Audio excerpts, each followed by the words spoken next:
Yo, what is good, everyone? Welcome to episode 6 of the K&B Podcast. Today, we have a very special guest from down under. We got Ben Miller. He's an up-and-coming tech house producer from Perth, Australia. Has had some very sick label releases recently on labels like Glasgow Underground, Repopulate Mars, No ID, shout out to Heider, and many, many more. So, yeah, everyone give a warm welcome to Ben. How are you, man? I'm good, man. What's going on? Nothing, bro. We're talking just a second before about this the time difference. This is 12-hour time difference, so it's 10 a.m. here, 10 p.m. there, which is pretty gnarly. I know it's wild. I've actually had to have a few calls like this with people from the US, and it's always tough lining the calls up. But yeah, I'm up relatively late, so we make it work. I feel like the US people always get priority. They're like, oh, it's gonna be 4 in the morning for you. Like, whatever. You guys gotta suck it up and figure it out in our time. Just make do. So you're in Perth, right? At the moment? I'm in Perth, which is on the kind of west coast of Australia, on the far west side. I'm pretty sure, I was looking at this the other day, actually. I'm pretty sure it's one of the most isolated cities in the world. That's what I was going to say. I was like, that's what I know about Perth. Someone will definitely fact check me on that, but I'm pretty sure it's one of the most isolated cities in the world. But I'm actually getting ready to move over onto the other side of Australia next week to Sydney. So in the process of packing up everything, which actually isn't a lot, to be honest. It's literally just clothes, laptop. I got my surfboard and jumping on a flight next week and moving over to Sydney. I'm really looking forward to it. So yeah, dude, Sydney's fucking great. I studied abroad there in college for like 5 or 6 months. Nice. And that was like the first time I learned how to use CDJs was in Sydney. And like at the time, I think that nightlife used to be way different back in Sydney, and then they put in these like a bunch of regulations. But it was lockout, and like I was kind of there at the beginning of that or something, but it was still so inspiring. Like the scene there is just so good, like all the different parties and little bars and clubs and stuff. But I wanted to ask you, what's it like for house music in Perth? Because I actually don't know anything about that. Yeah, Perth's got a good little hub. It's definitely not as big as obviously Melbourne and Sydney. But yeah, Perth's got a great little hub here. It got hurt over COVID, obviously. There was a nice little venue club in the city called Nevermind Small Club that unfortunately went under over COVID, and that was the kind of hub for artists that were touring, doing shows in Perth. Nevermind Small Club was a place that used to always book them. And it had this cool little courtyard. It was a really like intimate sort of club, and that was definitely a winner. I used to play there a lot over COVID, but unfortunately it went down under during COVID. But yeah, there's a bunch of other clubs popping up around Perth. There's a new one that's popping at the moment called The Vault. And it's similar sort of vibe. It's like low ceilings, like real intimate sort of sweaty club. You're definitely not going there for a quiet drink. You really got to get involved, but it's cool that the two guys that are running it there are doing a great job. And they're definitely building something out of the back end of COVID now. So it's cool to see Perth growing for sure. Yeah, what's king there? Is like house music king? Is tech house? Do they like the more underground stuff? Do they like drum and bass? Because I feel like especially like down in Australia and like New Zealand, like it's very particular. Like I mean, I don't really know it, but I feel like Melbourne has got what they like, and that's a little different than what Sydney likes versus what like Gold Coast likes. Like what's king in Perth, I guess. I mean, it's to be honest, I actually haven't done a lot of traveling around Australia. So my first time in Sydney was literally 2 months ago.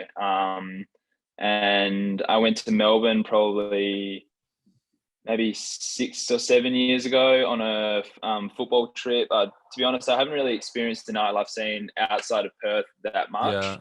But in terms of Perth here, it's got a strong housey, kind of tech housey, even techno kind of culture.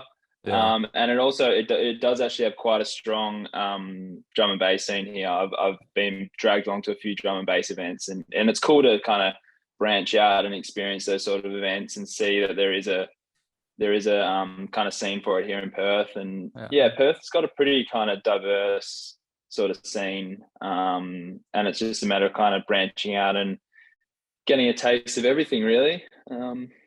It's got a good little hub.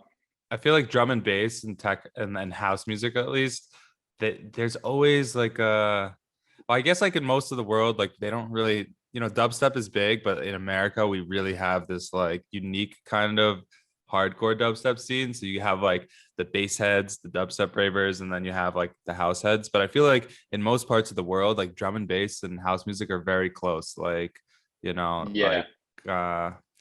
like, I don't know, places like New Zealand and Australia. So it's just like interesting to see. But so you grew up there your whole life? You're from that area of Perth, or?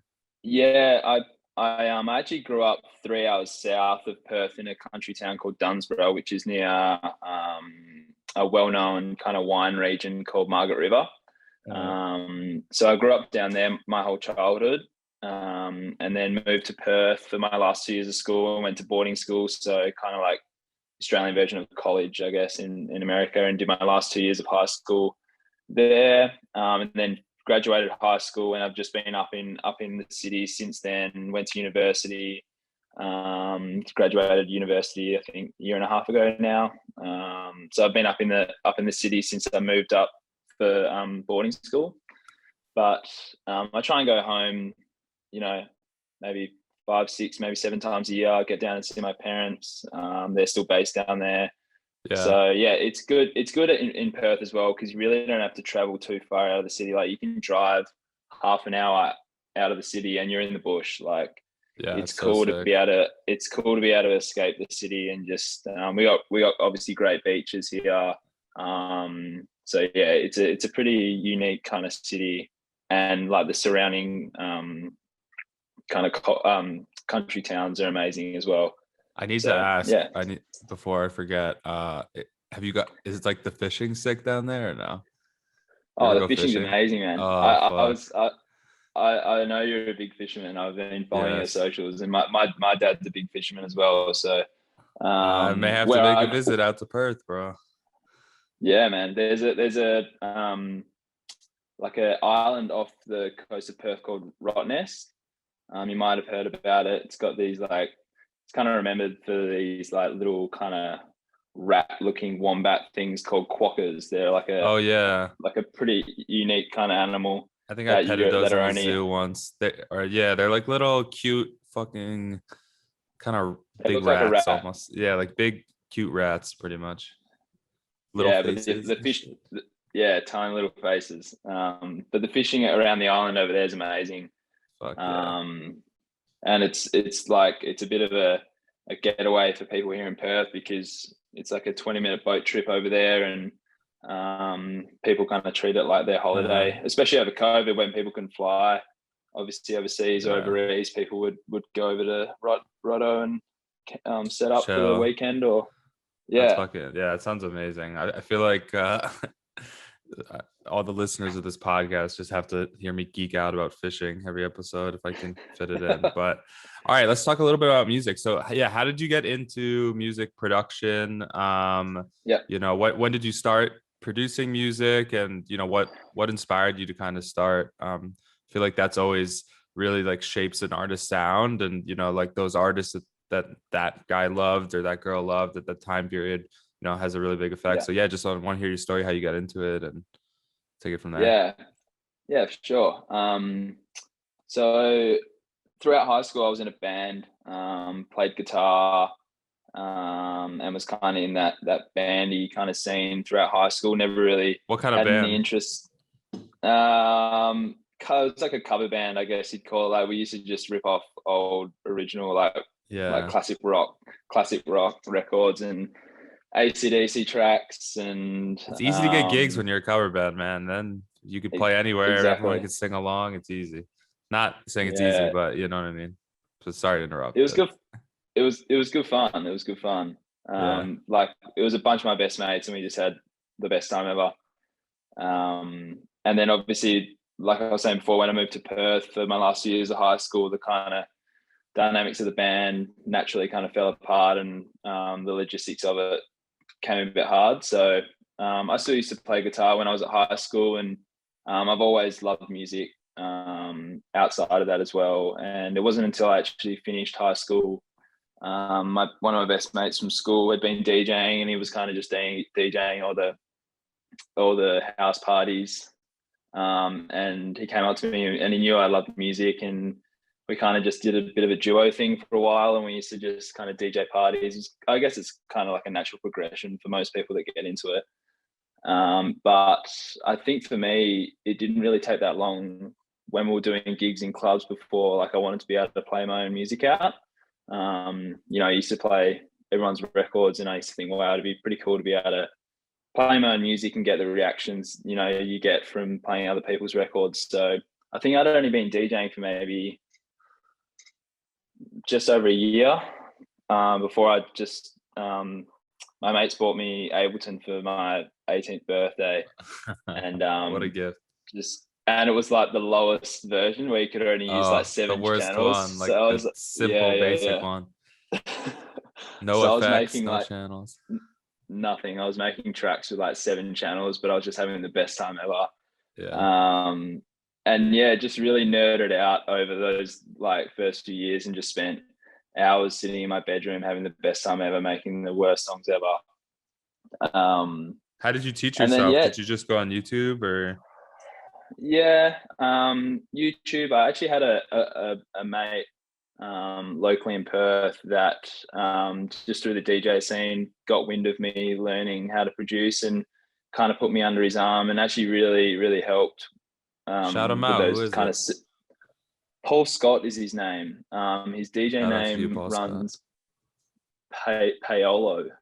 I always stuff up the pronouncing of it, but he's a great dude, and he kind of put me under his wing and set those kind of initial foundations with just building good creative habits in the studio, and not really worrying too much around the mixing side of things, which obviously is very important. But I think initially, when you're learning, if you get bogged down with the technical side of things, it can definitely slow it down a lot. So Paul was really good with just getting me in the studio, having fun, and just building good creative habits, and at the end of the day, just enjoying it, really. Yeah. And yeah, just from there, it was just a progression of putting more hours in, collaborating with some artists. I got a good mate of mine who lives over in Sydney, called, his artist name's Go Freak. I'm sure you've heard of him. Bro, me and Caleb go way back. I probably know Caleb longer than you, bro. Yeah, I'm sure you do. I've got some funny stories with Caleb. Yeah, he's the man. He is the man. Production wizard, bro. Shout out Caleb, Go Freak. He's been around forever. If you don't know his productions, go check him out. He's got like this sick kind of electro tech housey, combo. It's always been house music, but he's always had this like just very gritty kind of electro vibe, super sick at melodies, sound design, amazing. Shout out Go Freak. Yeah. Yeah, he's a very unique producer. His creative mind can go off on a tangent, and sometimes it's amazing. I'm working on some stuff with him at the moment, and it's we almost kind of work as a balanced kind of partnership, because he gets on these crazy creative tangents and like kind of thrives in chaos, and I'm similar, but I also like to be quite controlled around it all. So we were working on this project recently, and he sent it over for me to work on, and I opened it up, and it was like I was like, I don't even know where to start with this, but we're like working on it. It's 50 missing samples, like half the plugins don't load, all the channels are frozen. There's a million channels muted. I know the feeling. But yeah, that's sick. Pretty much. What were you gonna say? I was going to say, so pretty much he was kind of that next kind of mate of mine that would always listen to the stuff that I would send him. He was actually working at Club Sweat at the time, and I would just be sending him demos nonstop, and he would always take the time to listen and get back to me. And yeah, just kind of, once again, just kind of building that confidence around me, and yeah, Caleb's a great dude. Yeah, man. And I think it's so important for people to have like a constant ear for feedback. I mean, that's kind of why we created Kick and Bass, was that, you know, for people that, you know, may not know someone or just starting off, to like have a consistent place where you can get, you know, professionals to listen to your music and give you feedback. Like that's so important. I mean, I really like what you said about how your first mentor in Perth, um, you know, made you focus a little bit more just on having fun and being creative in the studio rather than like the mix down stuff. Because I remember when I first started, you know, I've been producing 10 years now, and like the first, I didn't actually know what mixing down was, like until like maybe 4 years into it. Like I didn't even at the time, like there wasn't so much info online, and you know, people, I didn't even think of that term. So then when one day I realized, I was like, oh, you have to like make these things sound good together in a certain way. And it kind of freaked me out, because I was like, fuck, I haven't been doing that really. But like you kind of naturally like learn to mix down yourself. I feel like even if no one tells you, like, okay, like these are the techniques and blah blah blah. Like, you know, if you're referencing other people's tracks, or you're like, why does this not sound as good? You know, it's probably better to learn how to mix down strictly, but like, yeah, you kind of like naturally just get better at it as you produce. But yeah, I think it's so important to just have fun in the beginning. And like that's how you really, you know, I've talked in another episode about developing your sound, but like your sound really is just the kind of habits that you pick up as a producer, like the way that, you know, if you get a vocal, what are you going to do with it? You're going to chop it up, you're going to do this. Like those are the things you kind of learn in those first few years, and they carry on, so that, you know, you start using them all the time, and that becomes your sound. So yeah, 100%. It's nice to hear that.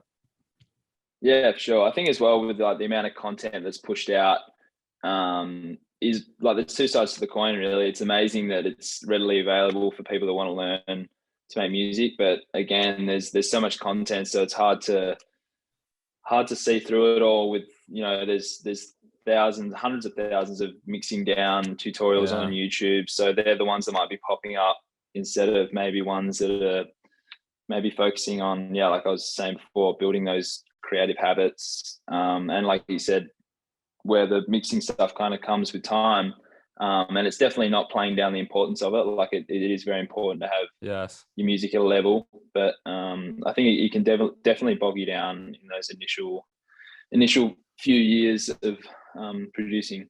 Yeah, and I think people also have expectations in those first 2 years, like, oh, I need to get this music signed here, and I need this to be played by this DJ, and it's like, you know, as much as people are impatient, it's just not realistic. And I try telling this to people all the time, that it's just like, dude, like I didn't start making like music that was like I considered good until like 7 or 8 years. I mean, granted, this was before. Nowadays, there's so many resources. You can join Kick and Bass, you can do this, you can go to school for it, blah blah blah. But yeah, it takes a fucking long time to get good at production, man. And you never, and that's the best part about it, is like you're never like, oh, now I'm good, and I just like plateau. Like you're always getting better and better. Listen to any artist songs like now and go back like 4 years in their catalog, and the mix down definitely sounds better. Everything probably sounds better about it. So, you know, I think you only get better as an artist, and there's always more to learn. Yeah, 100%, 100%. So when you started like kind of DJing, and then shortly after started producing, was it house music at the time? Was it just like dance music? Was it drum and bass? Yeah, it was definitely house music. I mean, initially, myself and my mate, I better shout him out, Tom Pryor. We had a little duo before I started my own solo project called Pryor and Miller. If you want to hear Pryor and Miller, literally very similar. If you want to hear some intro rubbish tunes, they were the ones that me and him used to make, and they're actually on Spotify. It's pretty funny. We always drop back and listen to them every now and then. But yeah, when we were doing those parties together, we were obviously playing a bit more of the commercial kind of dancey stuff, and it was good to just get some hours in behind the decks, to be honest. Just learning how to DJ, learning the CDJs, getting a good bank of music, and then maybe after a year of doing that sort of stuff, just progress into the more clubby, housey stuff, and loved it from there. really had a ball. It's like addicting. And then, the clubby housey stuff. Like I remember when I moved away from what I was like into at the time to more house music. Like it was like an obsession. You know what I mean? Like I like couldn't get enough of it. It was like all I listened to all day. I followed everyone on Instagram, blah, blah, blah. It's like, yeah, I don't know. There's something about the scene that you get kind of obsessed with, I feel like. Yeah, man, the rush of kind of building a crowd and just having them respond to the music you play is definitely a very unique feeling. And it's like I said, like it's pretty much how I progressed into making music. It was just like, it would be the best feeling ever to have people respond the way they do to playing someone else's record where, you know, I'm playing my own music. So yeah, it's definitely a good feeling.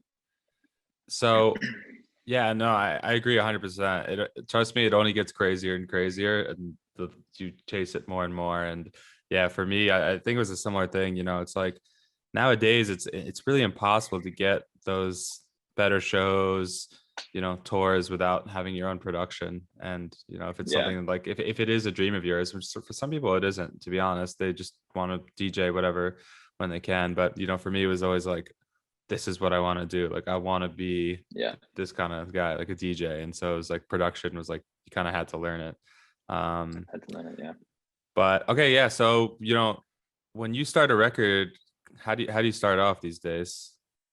Are you, you know, opening Ableton, blank session? Do you use like reference tracks? Do you try to grab like an acapella? Like, just curious, you know, I'm sure our listeners want to know. My kind of, it's definitely changed a bit since COVID, to be honest. I used to love just jamming, to be honest. I used to open up a blank project and just try and build grooves and jam out. And if that turned into a track, then that was great. If not, I just had the best 2 hours of jamming ever. Yeah. But now, definitely since COVID, I kind of learned that I wasn't wasting time doing that, but just with as life progresses, you kind of become a bit more aware of time management. So to be honest, I'll only sit down and kind of open up Ableton if I have an idea to work with. I listen to a lot of music, obviously, and I've got like an ideas folder on Spotify where I might literally just hear a spark of inspiration with any sort of music, and just drop it into that folder so that when the time comes to sit down and do a session, I've got that bank of ideas to resort to. And are those like sample ideas, or are those like reference tracks, or kind of both? Yeah, it's a mixture. Really, it is. It's a mixture. A mixture of sampling ideas, a mixture of maybe arrangement ideas, listening to how people use certain elements in certain ways. Yeah, it's definitely it's a jumbled folder of all sorts of stuff. And sometimes it's hard to go back to listen to the tracks in the folder and go, why have I put that in there? And then you got kind of go listen to the whole thing over. But that's definitely, I always resort to that folder for motivation and inspiration. But definitely over the last kind of 6 months as well, I've been kind of fortunate enough to work with some vocalists, and that's been really good with kind of building inspiration from the get-go, just having a vocal to work with, instead of digging for samples on Splice, which is still amazing, and a really good resource. But yeah, in terms of my kind of, that's how I kind of work now. Just I'll always sit down if I have a spark of inspiration to kick things off with. Yeah, I feel like that's something I struggle with as well. Or not, you know, struggle with, but like I'll get like inspiration outside of the studio a lot. You know, I feel like as a producer, you want to, you know, be as efficient with your time as possible. So if you're commuting to work and you can listen to 30 tracks, you know, from other people, and you know, you're kind of like digging while you're doing something else, right? Or you're getting inspired for arrangement, like you said. The problem with me is that I always am like, oh, this is a sick idea. Even if I do write it down, like it just doesn't, I feel like I need to harness that creative energy like in the moment, or else, you know, let it sit for a few days. I'm like, yeah, what was I feeling here? Blah, blah, But I think that's a good tool. So, you know, if you're a producer listening, like have some Spotify, you know, folders or playlists. Maybe you can have a reference track one, sample ideas, and just throw things in there as you listen to it. And, you know, so that way when you sit down, you have a lot of stuff to go to, because it can often be just like having that blank Ableton screen in front of you, be like so daunting in my opinion. Yeah, sure. Yeah. So, what are you know, have you done any records with like really popular vocal samples? I feel like you don't have that many like that, or nothing major. The Yeah. one that came out on one thing that came out on Glasgow Underground maybe 2 months ago with that Kevin one's McKay. sick, dude. That one's really good. Thanks. Yeah, it was a bit of a process getting that one across the line. But Kevin's a master with all that stuff, so I kind of just let him do his thing, and obviously got the vocal resung. And what was that sample again? Amory, I think it's oh, the one thing one. One thing. Is it, I think it's Beyonce one? No. It's Amory. I think it's Amerie. Amory Rogers. Yeah, I'm looking at the. If you don't know, anytime you like go to a song in Spotify, if you right click and you go to show credits, it'll show who the writers are. So, you know, when you're sampling a song, you're using their lyrics. So those are the, you know, the original writers should theoretically be credited. So you can always kind of see who are the people that wrote the song there. Little pro tip, but yeah, it's definitely Amory one thing. Yeah, that one's sick, dude. You got 2 Spotify profiles, brother. Yeah, so I'm in the process of Michael and Aiden, who I know you know very well. That's my manager, yeah. Yeah, they're mine as well. They've just jumped on board with those guys, so they're helping me get rid of the Oz on the end of my name, which is why it's a bit of a messy situation at the moment, processing all the data and tracks over to the new profile, but it should be cleaned up soon. I think that's your manager's job. Yeah, don't put a finger on that. Make them do that. That used to happen to me all the time. There's like West End girls, or like there's like a German band like called Westend, and like yeah, it would just get delivered to the wrong profile, and then like it would be a nightmare on release day. So like we had to tell them ahead of time, like this one doesn't really happen anymore because now I'm like bigger, so like it goes to the right profiles. But I've had that happen. But yeah, it's funny. Like I had like a tweet, I forgot exactly what it was, but it was just like, why do people put like the UK? Yeah, so many DJs like UK. Or like US. I mean, I get it if like is there another Ben Miller that's like a tech house DJ or no? There's not, but I get asked it a lot. Aussie. And I just kind of, no, I'm definitely a proud Aussie, but it's kind of not why I put it on the end of my name. I definitely just put it on there. I mean, I think I was 19 or 20 when I was kind of trying to think of my own solo project, and I tried to think of some dumb DJ name, and I was like, this isn't going to work. And then there are a few Ben Millers on Spotify. There's even a Ben Miller band, believe it or not. And I was like, how am I going to kind of create a bit of a point of difference here? So I just threw an Oz on the end. Makes it work, but we're going back to just Ben Miller. Yeah, we're trying to build the biggest Ben Miller on Spotify. So that's just your legal name, right?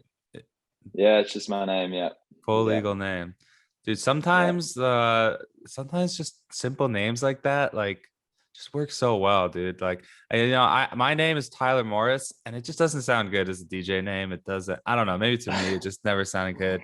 But something Ben Miller is just like, it's easy to the point. Yeah, I feel like you could be like a Chris Lake. Chris Lake. It's amazing, you know. I mean, who has that last name Lake though? That's pretty interesting. I don't know. I feel like in America, I've never met anyone with a Lake last name. I think it's like a Scottish thing. But anyways, you don't have to have a complicated. That's the tip here. You don't have to have a complicated DJ name. If you have like 2 first names, if your last name could be a first name, then there you go. Just usually works.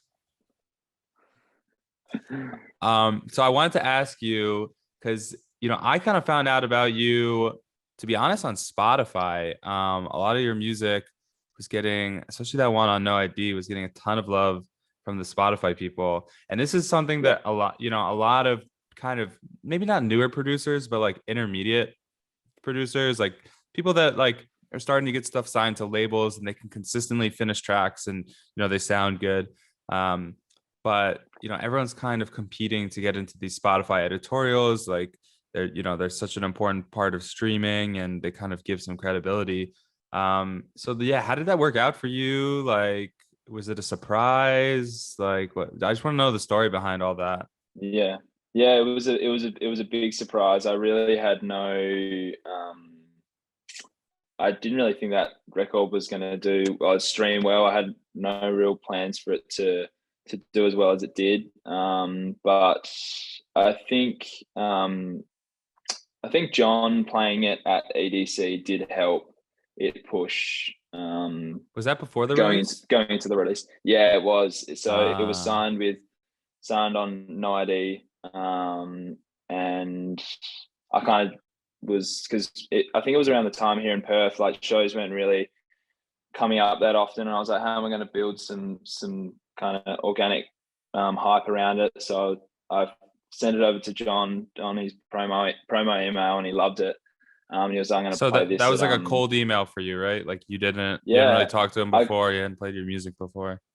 No. I went onto his SoundCloud, and his promo email was attached to the bottom of his bio, and I was like, oh look, I'll give it a crack. I've got some music here that's ready to go. I can't play it out because shows aren't happening here in Perth. So, and I knew EDC was coming up and he was playing it, and I was like, this could be huge, but you never know. And send it to him, and he got back to me after a few days. He was like, these are banging. EDC's coming up. I'll try to give it a run. And then EDC passed, and never really heard back anything. And then some guy tagged me in a video. No idea how he knew it was my track or anything, but yeah, I got tagged in, and it was John playing it on a massive stage, and I'd never had a record played on anything close to a stage like that. And was that this year or no? Was that 2021? No, it was last year, end of last year.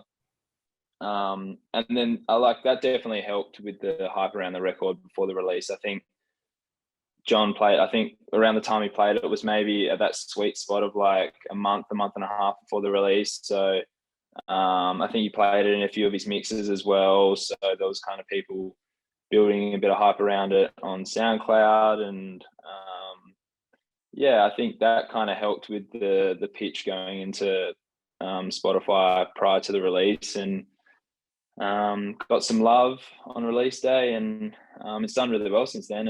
And Dom Dollar's been smashing it in his sets since the release, and yeah, it's cool to see a record that you didn't really have. You didn't really think it was going to do too well. It was a bit of a kind of a weird track. It had this kind of crazy breakdown. I was like, it's not really might not work on a dance floor, but who knows? And yeah, it's cool to see it do well. Yeah, man, I think that's a great story. And one, bless those people that tag you in videos and stuff, because those are the true unsung heroes. I feel like the people that go to the shows and they love music, and they somehow they're like detectives. They find out whose song it is, they tag it, because that's so important for newer artists, is to have that content. Especially like you said, like you're not having that many shows at the time in Perth, and to just have stuff that is out there that you can then repost and share on social media. It really helps tell the story.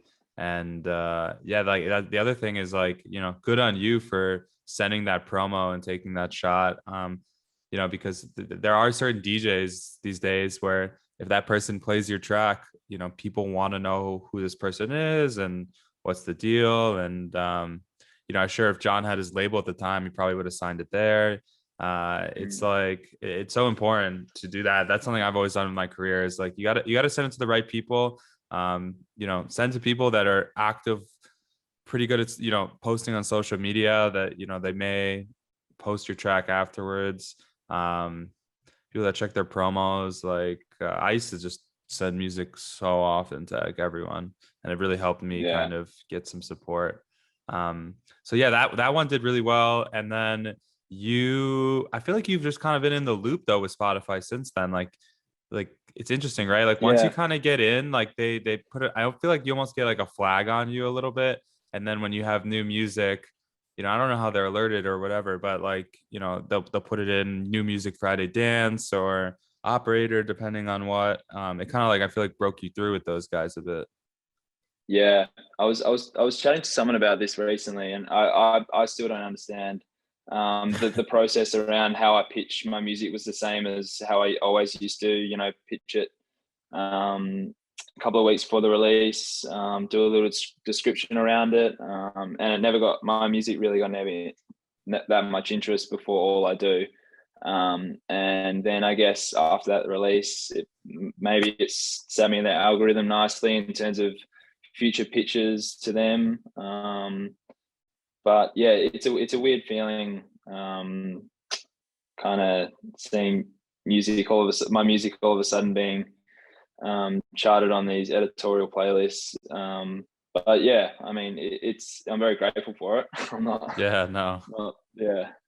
No, it's sick. And yeah, I think it just goes to show it's like persistence and hard work. It's like, it's always the ones you don't think that are necessarily going to do well. And I think this goes back to like production, where it's like, if you try too hard to kind of make something to do something, like if you start to think, and I think there's a balance between it, because if you, like you said, like if you just like randomly noodle in the studio, that can't really, at a certain point that doesn't get productive for some people. But if you kind of try to get too calculated and be like, I'm going to make this song that's going to be like this kind of track and it's going to do whatever, people oftentimes, like, those aren't the ones that just people relate to as much. I'm sure if you made like something you thought John Summit was going to play at EDC, he probably wouldn't have played it. It was more of like, oh, this is, people are looking for like something refreshing and new, and they want to be tastemakers. And so like that, I think that's the lesson here is like, don't think too much about the outcome of the music when you're making it. And just focus on, what this sounds like to you and what your techniques are as a producer, and then just consistently do that. I listened to Mark Knight's podcast with Bro, I listened to that last night. I know. I'm so inspired after you tagged it. Oh, it was amazing, right? So good, yeah. Incredible. And we'll ask Mark a question relating to what we're chatting about now, about how producers are wanting to make stuff that's really hot at the moment. And then he pitched it to Mark. He was like, people are going to want to make music that's specific to Toolroom. And I can't remember how Mark replied to the question, but it was very wise what he said around just focus on what you love to do, and if you believe in what you're making, that'll be a result of you're a product of what you want to do. So yeah, that podcast was so fucking good, first of all. But I think Mark, what I was kind of referencing there, which I definitely was inspired from listening to it last night as well, was that Mark, he had a point where he was kind of talking about how he uses his time in the studio. And he was like, when he's at his level, he focuses a ton on time management in the studio. And so he doesn't really go in, like he said that he actually has like nothing on his computer that wasn't released. So pretty much everything that he does, he like goes to sit down to write this kind of record, and he kind of owns the whole process. And whether it works or not, that's a different story. But he kind of has the idea of what he wants to do in his head. And like I kind of related heavily to that at this point, because I have so much going on around kick and bass. Like I could be producing right now, but I'm doing this podcast with you and blah, blah, blah. So it's like when I go to sit down and write a record, I really do think like, what kind of record is this going to be? Is this going to be something that is going to be a late night hit in my sets? Is this going to be a main stage kind of big banger? Do I need to write a bootleg? Do I want to write something with vocals with original vocals? I'm like very calculated with it now. And it was just refreshing to hear someone like that big be like, oh, I'm the same way. Cause I feel like it can be an insecurity sometimes. You're like, oh, I have to be this like creative guru and just jam and feel the music through me. And it's like, no, at the end of the day, it's like you're a producer, you produce things. That doesn't really explain it any further, but you know what I mean? Like you make it go from nothing to something. And that's really like the process there. Yeah, 100%. That podcast as a whole, if no one's listened to it, you should definitely go check it out. It's the whole time you just feel really relatable to. I mean, these are two of the biggest DJs in the world, and you just felt really relatable to what they're chatting about, both music, business, life Life, outside of yeah. music. It's a really good podcast. Check it out. Yeah, super good. Yeah, shout out to Will Clark. He's definitely the house and techno podcast king, and he's got tons of great guests. Like I think it's like he's over 100 episodes, or maybe not 100, but yeah, I think so. And it's just so much you can learn from these people. I feel like that's something in this industry, is that we only really interact with each other on social media, kind of like DJs and like other industry people, and I feel like you never really get to hear wisdom from people as much. All you see is like their kind of videos from their gigs, and sometimes that can be kind of daunting because you're just like kind of stuck with your own thoughts and your own perception of how things are. So I always feel great talking to other people and being like, oh, you feel the same way about this, or do you feel insecure about this, or blah blah blah. It can be really refreshing. Yeah, I guess when you're messaging kind of other DJs and just chatting in general over social media, it's hard to get that kind of emotion, or you know what I'm trying to say, through a conversation. Yeah, you don't There's open up nothing really. you Yeah, can compare. Yeah, exactly. you're just like So flirting with them pretty much. It's just like that's how I think of it. It's like everyone's just kind of like flirting like with each other and like busting balls and like trying to look cool, which is like that is the industry in a sense, because fans like to see that and it's fun. But yeah, no, it's so nice to especially like have an older, more tenured DJ or whoever it is in the music industry, like have a good long chat with them, and it's like you can learn so much. And I think just learning, like for me, even listening to that podcast, like just getting inspired about someone's take on business or life or whatever it is, kind of like inspires me musically as well. Like it pumps me up, and I'm like, oh, I want to go to the studio and knock out these goals and be driven and blah blah blah. It's like I feel like you don't only have to be inspired by like musical stuff. Like you can get inspired by someone's like work ethic, for example. So 100%, 100%. yeah, a good work ethic, and I mean that I think that's what at the end of the day, like you know anyone can be. I got to be careful with my words here, but like I think anyone can be like a really high level DJ. It's just like how hard are you willing to work? I like you said you were in a band before.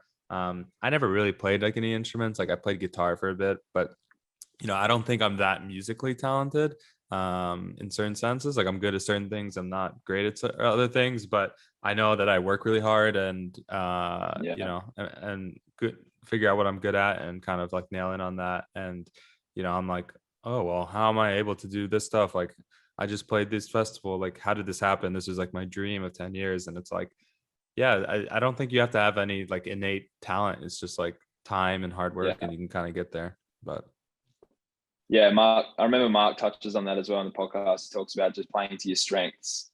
exactly. And I think I can't remember who his engineer is, but he talks about, when he goes to write James music, Hurd. yeah, that's it. Yeah. So he does sessions with him, and Mark knows that he's the better producer, and then the engineering side of things is with James, and it's just like the perfect balance. That's the goal, to get to that level, to be honest. That's not true. to say if you're starting out, go definitely try to engineer your tracks for a while. You'll learn a lot like that. And someone like Mark Knight has obviously made many, many, many, many tracks. And the guy's been around forever. But yeah, man. So what's coming up next for you? I know, the way we got linked was actually because let's actually talk about that for a sec. So did you have a manager before you signed with Aida, or no? No, I didn't have any management prior to that. And I've only recently just signed with Aida, but the boys reached out to me, Aiden and Michael, they reached out to me maybe 3 or 4 months ago. And they just reached out and just were kind of just there for a shoulder to lean on, really. They were asking me what was going on with my music and shows, and had a weekly call every week, and it was really, really general. And it was kind of just a natural progression, and just built that relationship over a number of months, and it just felt really natural. Like I've obviously signed with them the last kind of month, but it kind of feels like nothing's changed. Like we're just kind of working as a team, and the boys are great. They've been really accommodating with everything. They've kind of just not disrupted anything. They've kind of just taken bits and pieces that I don't have to focus on, and definitely helping me with the music side of things. I've got another person to send my music to and get feedback, and we've got a good little kind of team going with those two. I'm loving it. Yeah, man, it's sick. And I think a lot of people, that's a common question I get asked is like, how do I find a manager? I need a manager. And like, I've been through a bunch of different managers. Actually, Caleb didn't used to be my manager, but we were both managed by the same guy, Mick Ryan, who's he works at Your Army. He does like all the radio pitching and promoting for Your Army.